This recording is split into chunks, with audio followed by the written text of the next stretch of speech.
Next one, we'll move to skills and methods part. So for an entry-level researcher, what is the minimal viable toolkits of methods and the tools you expect them to handle confidently for entry level? Okay. I would say you don't need to know all the methods. This is what I tell my most my mentees, right? Like you don't need to be when you're applying for a UX research role, you don't need to know hundreds of methods. Mm. Pick one or two methods that you are really good at. Let's say usability testing is a very common thing that we do. Usability testing, concept testing is very common in industry. Interviews is very common. Interviews is not that straightforward. Like people think, oh, interviews, what? But you should be able to adapt during the interview on like the user's response, like based on the participant responses, and then you should not be asking leading questions and all of those things. You need to prepare for that a little bit. Surveys, if you're again, like if you're quant coming from a quant background, surveys is a good method.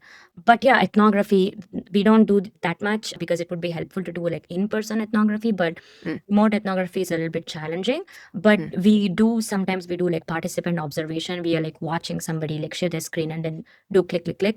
um but most of the time it's those methods that we're using, and if you know one or two of these methods, I think that's you can learn the other things on the job.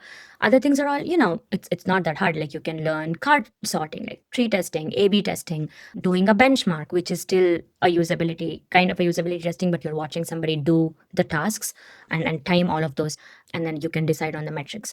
But anyway, I think usability testing, interviews, surveys, I think is it, for like basic. I think if you can showcase those projects where you have used those methods, I think that would be really good. One or more methods. Nice. Yeah. Yeah, so a quick follow-up for this one is, what is one method you think is overrated for juniors?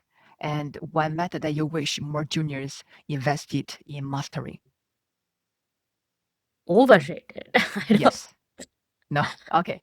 I don't know what. No, I don't know. Okay. I don't think anything is overrated. No, I think I Okay. already kind of answered in the previous one. Okay, good. So Yeah. yeah, let's move to the next one. So everybody says, okay, you should learn quant.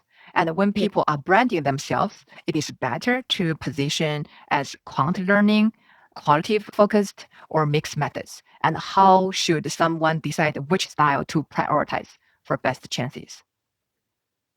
Okay. I guess it actually depends on your skills. Like for me, for example, I don't have a quant background, but I say I'm learning quant, right? Like I've not run like large scale surveys and stuff, but it doesn't mean that I don't collaborate with people who have quant background. So I Mm, position myself mostly as a qual researcher. But when I'm interviewing and stuff, I say, I have collaborated with quant mm, research. It's always like the triangulation is very important, like the mix of qual and quant.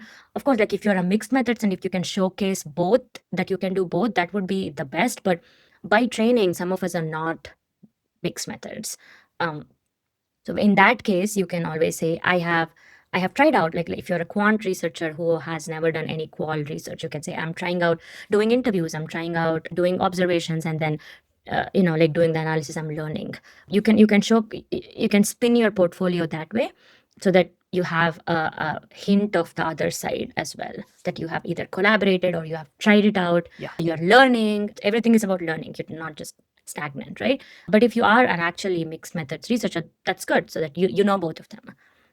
I see. Thanks. Yeah. So for people early in their career, is it helpful to market them as a generalist design plus research, or just to go for all in research?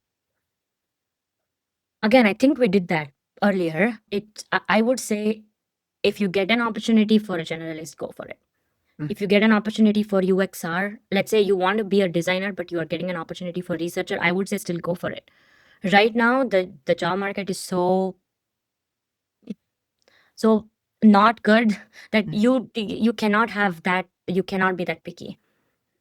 I would say go for it. Like whatever mm, you can mm. switch later, just go for it in the first 2 years. Network in a company, and then you can switch. Yeah, good strategy. So Yeah. what are underrated? What are some underrated networking channels that you wish more early career researchers use? Mm, I mean, I don't know if they're underrated. I'm just people use LinkedIn a lot. Yes, besides LinkedIn, And yeah. yeah, and then I also have used Meetup.